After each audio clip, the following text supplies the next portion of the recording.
Sabe aquela pergunta que, lá no fundo, todo mundo se faz?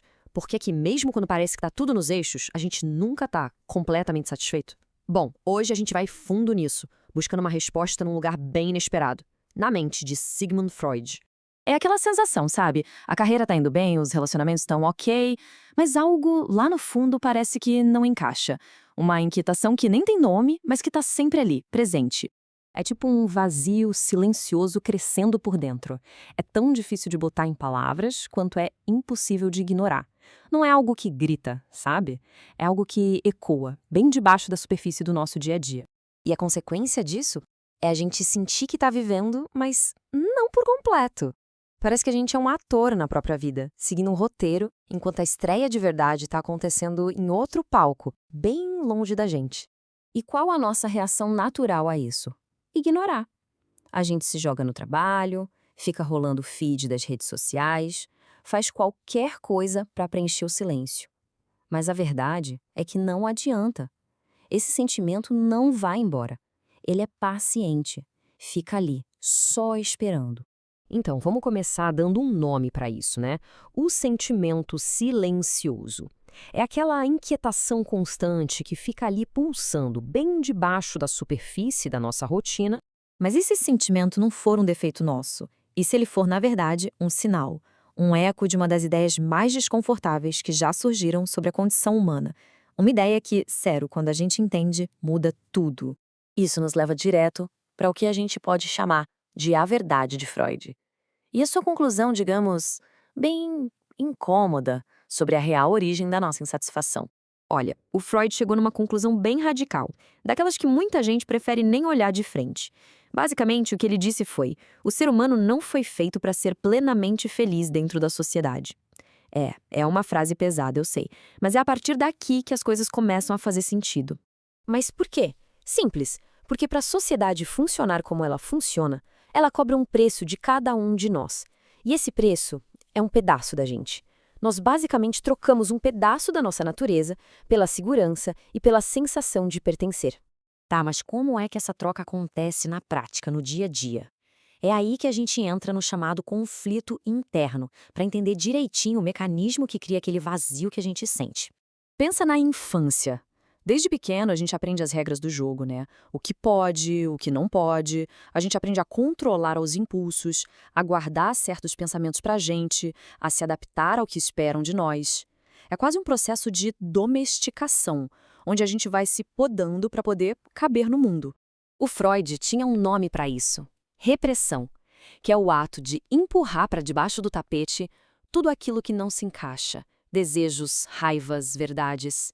Só que aqui vem o pulo do gato. Essas coisas não somem. Elas continuam lá, vivinhas, só que sob pressão. O problema é que reprimir não resolve absolutamente nada, só esconde. E com o tempo, a pressão aumenta e o que estava escondido começa a vazar. É como tentar segurar a água com as mãos, sabe? Uma hora escapa.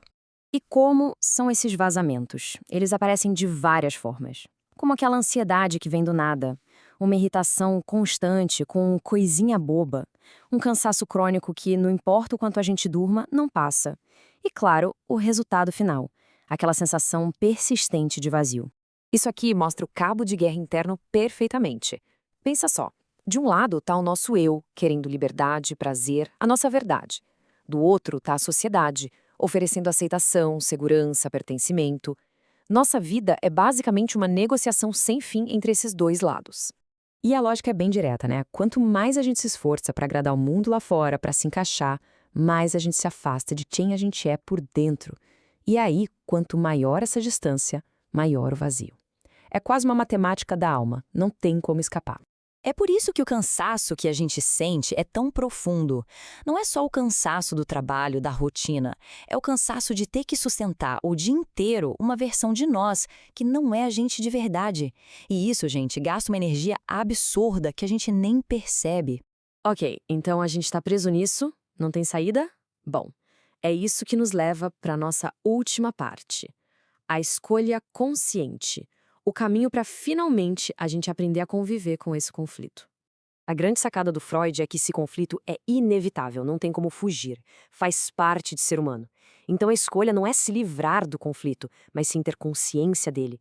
É parar de ser um fantoche e começar a entender o que de fato está acontecendo aqui dentro. E como a gente começa esse caminho de volta? Basicamente, com 3 passos. Primeiro, reconhecer os nossos desejos de verdade, não os que achamos que deveríamos ter. Segundo, entender as nossas emoções, todas elas, até as mais feias. E terceiro, talvez o mais difícil, parar de correr de nós mesmos. Porque no fundo a chave é esta. O problema nunca foi sentir as coisas. O problema é um esforço enorme que a gente faz para fingir que não sente. É essa atuação constante que esgota a nossa energia e desconecta a gente da própria vida. E aí acontece um paradoxo. Aquele vazio começa a diminuir. E não é porque os problemas da vida sumiram, não. É porque aquela guerra civil interna, a briga contra si mesmo, finalmente acaba. A paz não vem de vencer a batalha, mas de simplesmente parar de lutar. Então, talvez a gente precise olhar para esse vazio de outro jeito. E se ele não for um problema a ser consertado? E se ele for um sinal, um alarme interno, sabe? Que toca quando a gente está se afastando demais de quem realmente é. Talvez ele não seja um defeito, talvez seja a nossa bússola mais honesta. E isso tudo nos deixa com uma pergunta final, para cada um levar para casa e pensar. A vida que a gente está vivendo é a nossa vida de verdade? Ou é só a versão que o mundo espera da gente?